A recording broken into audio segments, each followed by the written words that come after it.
The world recently woke up to their social media being flooded with family pictures, memes, wedding pictures, all transformed into Studio Ghibli's iconic style through OpenAI's image generator. Now, while some traditional artists, they might be opposing this, stating that this may undermine the true essence and effort of the creation, while others, they just applaud the AI, calling it as a fantastic tool that is just enhancing the creation. So, many questions arise, out of which the most important one is, where does human creativity stand? And in order to answer these questions, we have with us brand and culture expert Hari Krishnan with us.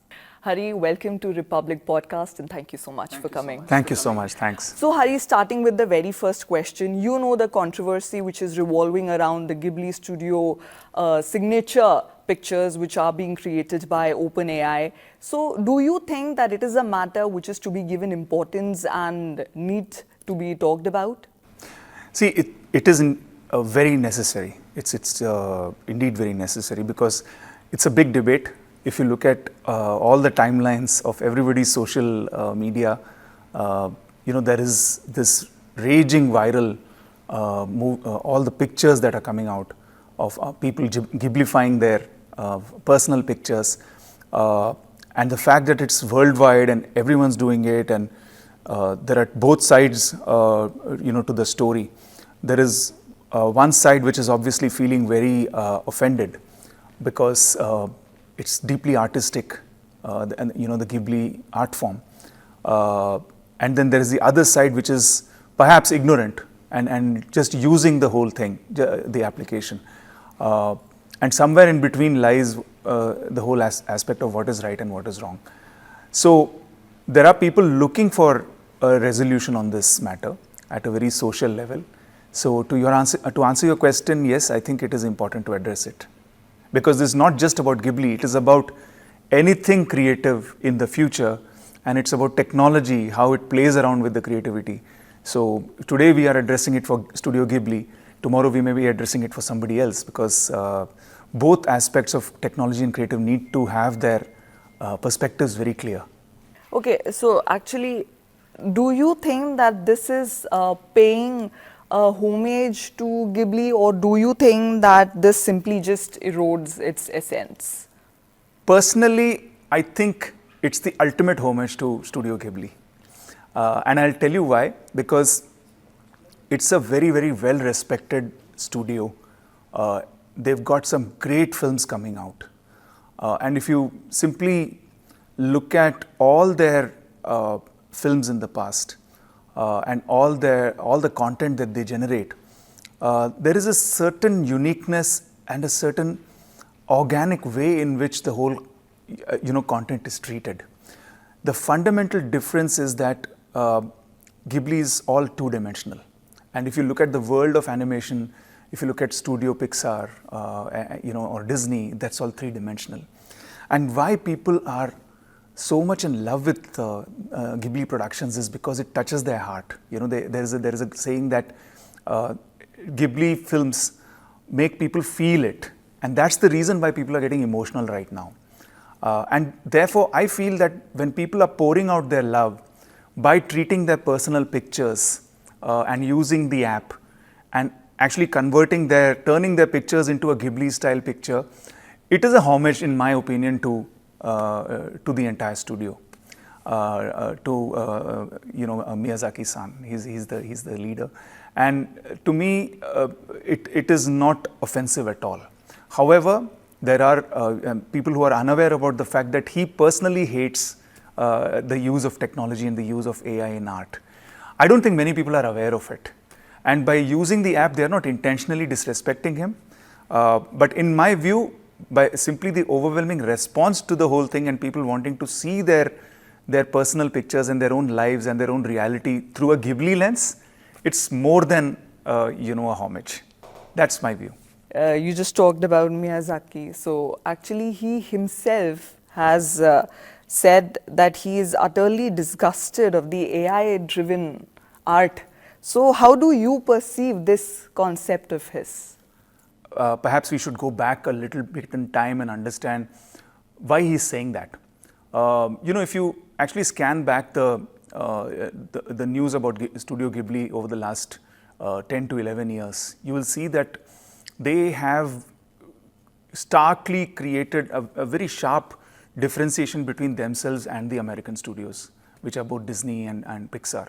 And he has been a vehement opposer of AI or for that matter computer generated images.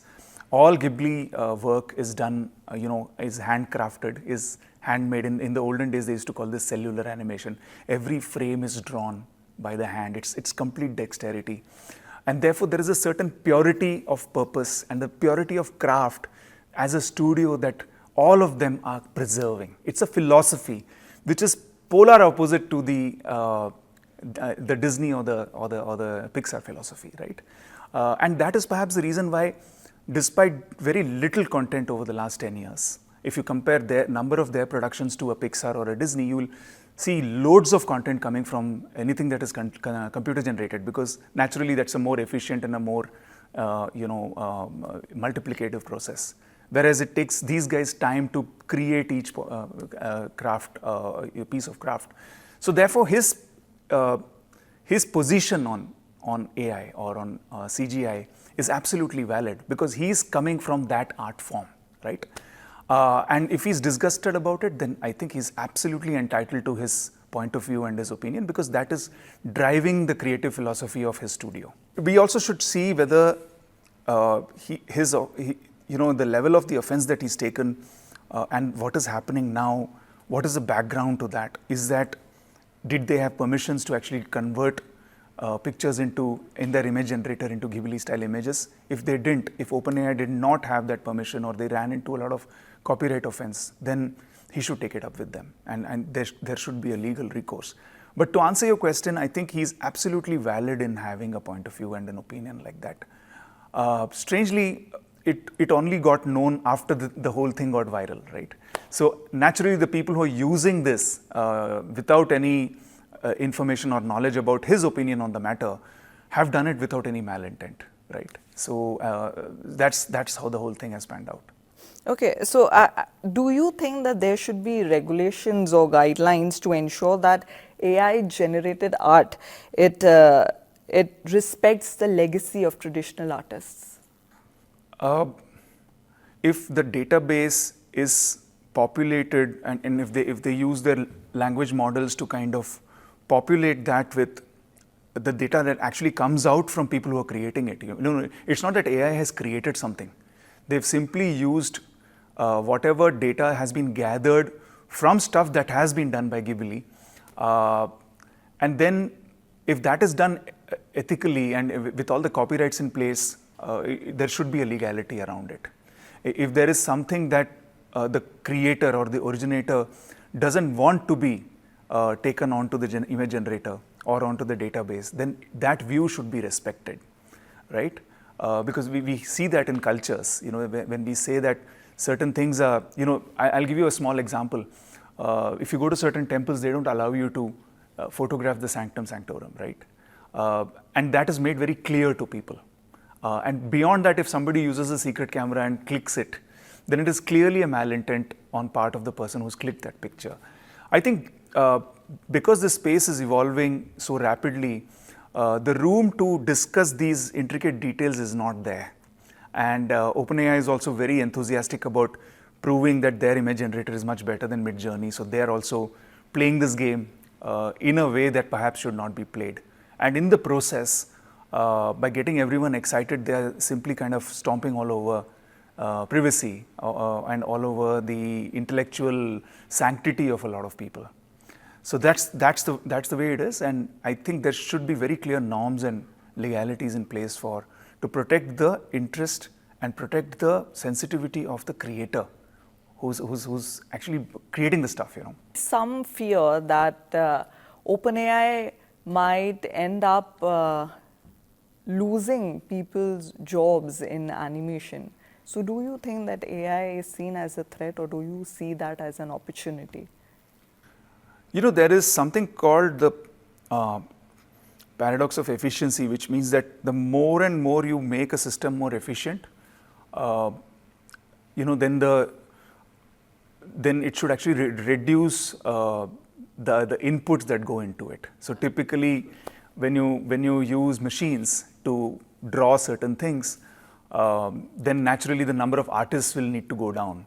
But it's been historically seen that as machines kind of create more efficiencies, you really don't sack all the artists. You still need the artists to put that into the database, to constantly create something new. So that kind of creativity and human intellect is never going to go out of fashion. I can understand if Gen AI replaces menial tasks, right? And that's happening. If Gen AI replaces tasks that don't need that degree of creativity. But I don't think artists, who are fundamentally creative in nature and their human element is important, will ever kind of lose their jobs so rapidly. They will find use for them to perhaps increase the volume of the work that goes behind putting stuff into the database. And this debate on Gen AI has been happening for the last couple of years. But I've always felt that across industries, it's man plus machine. Like we all see that a lot of people even in the ad industry were talking about whether Gen AI is going to come and replace people who are writing ads or writing scripts for films. But you still need prompt engineers who can actually write so evocatively that they can generate the kind of images and the film clips that come out. So it's part of that debate. I don't think it will completely kind of replace the number of people, but it will probably find a different role for them to make the whole system efficient. We see a lot of traditional artists who are being insecure with this. So a little message which you want to give out to them, give out to those artists who are concerned over AI taking over their craft.